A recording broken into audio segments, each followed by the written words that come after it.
Édition spéciale Def Media TV, bonjour.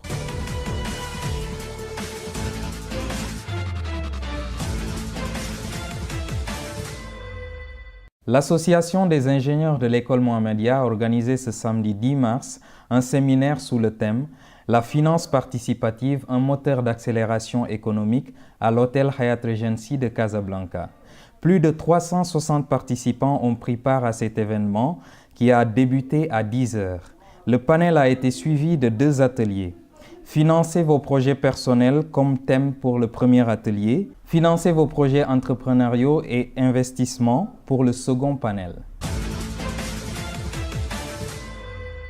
5 intervenants ont partagé ce panel qui a été modéré par le professeur Omar Fassal qui revient sur les principaux axes abordés lors de la plénière. Au micro d'Ilham Zoher. Alors c'est un séminaire qui a eu beaucoup de succès de par le nombre de participants qui a été très important et de par les thématiques qui ont été abordées. On a voulu faire une programmation qui soit très large, donc on s'est adressé aussi bien aux particuliers pour expliquer les solutions de financement qui sont offertes par la finance participative.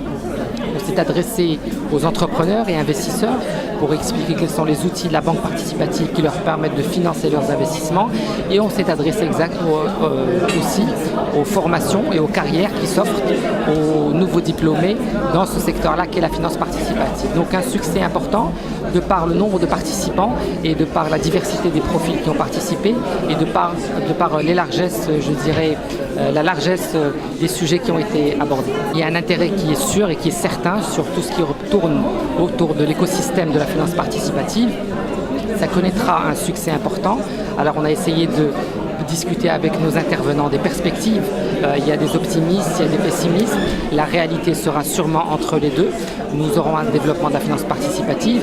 Il est difficile de le chiffrer et de le quantifier à ce niveau-là, mais c'est sûr qu'il y a une demande et donc l'offre est sur place et on va voir comment est-ce que l'offre va répondre aux exigences de la demande pour aboutir à un développement de ce secteur sur les années qui viennent. Madame Ounaïda Boukhari, directrice de la banque participative Dar Al-Aman de la Société Générale, nous informe que la banque conventionnelle est moins compétitive que celle participative. Nous l'écoutons au micro de Babacar Ning. La banque participative, c'est d'abord une banque. Donc c'est un nouveau acteur sur le marché. La concurrence, elle est là et que le meilleur gagne. Donc avant de parler participatif, aujourd'hui nous offrons à notre clientèle de la banque au quotidien, en commençant par l'entrée en relation, les ouvertures de compte, offrir tous les moyens de paiement classiques. D'abord, je parle des chèques, des effets, de la carte bancaire et aussi des moyens de paiement qui sont innovants.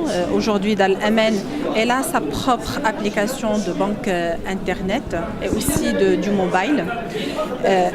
Donc tout ça pour dire que c'est une nouvelle banque et on répond à tous les besoins classiques d'un consommateur client bancaire marocain. En plus de ça, nous offrons bien entendu les produits de financement participatif. Les produits de financement participatif, d'abord, ils sont très concurrentiels par rapport aux produits de financement conventionnels, sans parler de personnes, comme j'ai dit, qui sont prêts à contracter un produit de financement participatif sans donner de l'importance au coût. Nous avons aussi tendu notre micro à Dr Yaya du Niger en formation en finance islamique à Rabat, qui donne son ressenti par rapport à ce séminaire. Aujourd'hui, j'ai tenu à faire le déplacement ici au niveau du séminaire organisé par l'AIM. Donc c'est un événement très important, d'autant que ça permettra donc au public et surtout ceux qui ne sont pas dans le domaine de la finance islamique, d'abord de connaître la finance islamique. C'est d'abord une belle chose parce que c'est une campagne de sensibilisation. Donc le problème là des banques islamiques, effectivement des banques participatives ici au Maroc, c'est un problème de sensibilisation, un problème de campagne. Ça reste beaucoup à faire.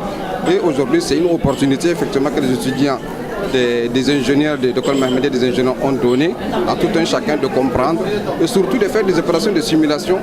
Comment ça se passe? Donc une fois que l'intéressé, la personne qui veut acquérir un bâtiment, ou bien un appartement, ou bien une voiture, comment ça va procéder, quelles sont les étapes à suivre. Et donc c'est parce que c'était très positif, c'était très fructif. Nous vous rappelons que l'AIM est constituée d'un réseau de plus de 10 000 ingénieurs formés à l'École Mohammedia des ingénieurs. Une association constituée de volontaires dans la dynamique de participer activement au développement économique du Maroc et de l'Afrique, nous dit M. Abed Chagar, président en exercice. Nous l'écoutons au micro de Ilham Zoher. L'association, tout simplement. Donc on a senti, aujourd'hui c'est un sujet d'actualité très important, nouveau, et on est conscient au niveau de l'association qu'il y a un gisement non encore exploré. Donc on a essayé d'inviter 200 à 300 convives. On a reçu, alhamdoulilah, plus de 500. Aujourd'hui on est en train de vivre ce séminaire très important. On a invité des experts de haut niveau. On a eu des sponsors qui nous ont accompagnés pour pouvoir organiser tout ça. Et comme vous le voyez, donc on a des thématiques très intéressantes, de beaux débats, de bonnes questions. Et on sent un intérêt extraordinaire chez les ingénieurs émistes. D'abord, je m'adresse à tous les émistes. Vous l'avez très bien dit, nous sommes presque 10 000 ingénieurs. Aujourd'hui, il y a une belle dynamique qui est là depuis quelques mois, qui vient consolider ce qui a été fait pendant des années, mais on a une dynamique qui connaît un point d'inflexion. On est sur de grands projets, on est sur des actions régionales, locales, nationales, des projets transverses avec des objectifs très ambitieux. Nous les réalisons grâce à des volontaires qui se joignent à nous, sont dans les bureaux élus, ou soit pour venir volontairement nous aider.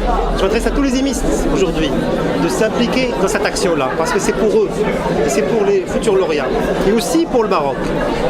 Si les émistes sont forts, cette association est forte.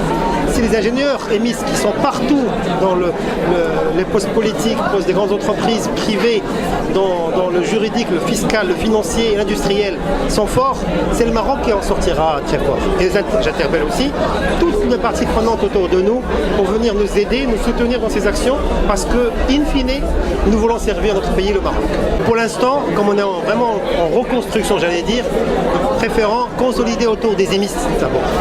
Mais par contre, nous avons déjà entamé des actions, une avec la mairie de Rabat et deux avec la mairie de Casablanca, pour que les bureaux régionaux qui ont ce rôle-là puissent s'arrimer avec leur environnement et accompagner la région dans ces projets. Par exemple, le plan de Casablanca a été partagé avec le vice-maire, avec le bureau régional de Casablanca.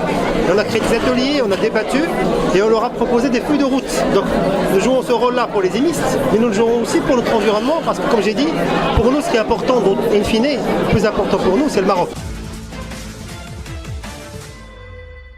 Nous remercions toute l'équipe de la rédaction. Nous remercions aussi notre grand réalisateur, M. Babacar Ning.